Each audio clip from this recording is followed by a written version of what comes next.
Bonjour à toutes et à tous, bienvenue sur Racine Info pour la présentation de ce bulletin hebdomadaire Macken-Lui.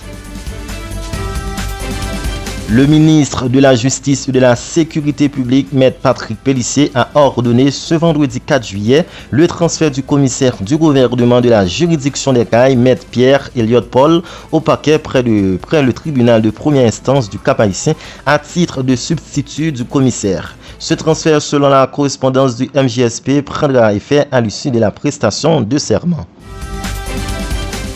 En marge de la 55e Assemblée générale de l'Organisation des États américains OEA qui s'est tenue à Antigua et Barbuda, la République dominicaine et les Bahamas ont paraphé un protocole d'accord visant à faciliter l'évacuation médicale, le rapatriement des blessés et des personnes décédées ainsi que l'accès logistique au territoire dominicain pour les officiers bahaméens de la mission multinationale de soutien à la sécurité en Haïti. Dans un rapport récemment publié, les Nations Unies lancent un signal d'alarme sur l'implication de certains fonctionnaires haïtiens dans des trafics illicites. Malgré des accusations graves et documentées, plusieurs figures impliquées dans ces activités continuent d'occuper des postes clés dans l'administration publique selon les experts onusiens. Près de 10 jours après son mariage, le footballeur international portugais Diogo Jota, âgé de 28 ans et attaquant de Liverpool FC, est décédé dans un accident de voiture survenu dans la province de Zamora, en Espagne, dans la nuit du 3 juillet 2025. Son frère André Silva, âgé de 25 ans, qui était avec lui, est également mort. Le secrétaire général des Nations Unies, Antonio Guterres, a nommé le mercredi 2 juillet 2025 le diplomate mexicain Carlos Ruiz Massieu comme le nouveau chef du bureau intégré des Nations Unies en Haïti, BUNI, remplaçant à ce poste Maria Isabel Salvador.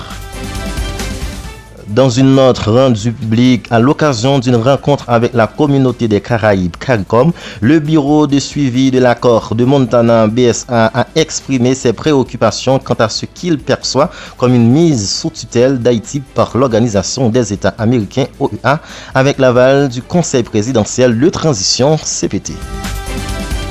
Dans une note publiée le mardi 2 juillet 2025, la structure politique Ensemble pour Haïti alerte sur l'effondrement de l'État haïtien et propose une série de mesures pour sortir le pays de l'impasse. Le parti appelle à un nouveau départ planifié face aux besoins urgents qu'il qualifie de priorité nationale. Devant le Conseil de sécurité des Nations Unies, le secrétaire général adjoint pour les affaires politiques et la consolidation de la paix de l'ONU, Miroslav Jenka, a lancé une mise en garde urgente face à la détérioration de la situation sécuritaire en Haïti.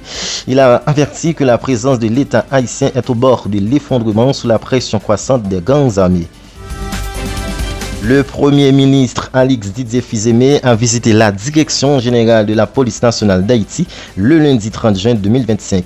À l'issue de cette visite, il s'est entretenu avec le directeur général AI, Ramon Ormil, sur les défis sécuritaires auxquels le pays est confronté. Les discussions ont également porté sur les mesures à prendre pour garantir une réponse efficace et coordonnée de l'État, selon un communiqué de la primature. À l'occasion du 4 juillet, le parti politique Tête Ensemble pour sauver Haïti, TAPSA, par la voix de son secrétaire général, Caleb Augustin, a présenté ses vœux au peuple américain, à ses familles et à ses alliés.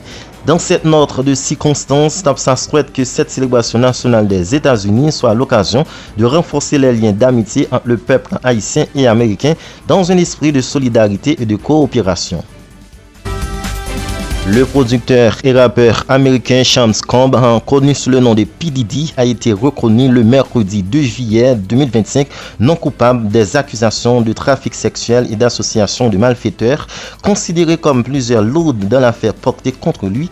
Toutefois, il a été jugé coupable de transport de personnes à des fins de prostitution. La Direction générale de la protection civile a célébré le vendredi 27 juin 2025 la première année de gestion d'Emmanuel Pierre à la tête de l'institution. À l'issue de cette célébration marquée par une ambiance chaleureuse et une réflexion structurelle, le directeur général a profité pour lancer les vendredis de la protection civile, une nouvelle initiative dédiée au partage et à la sensibilisation. C'est ainsi s'achève ce revue hebdomadaire. Merci de l'avoir écouté. Excellente journée en compagnie de Racine Info. Bon week-end, bonjour.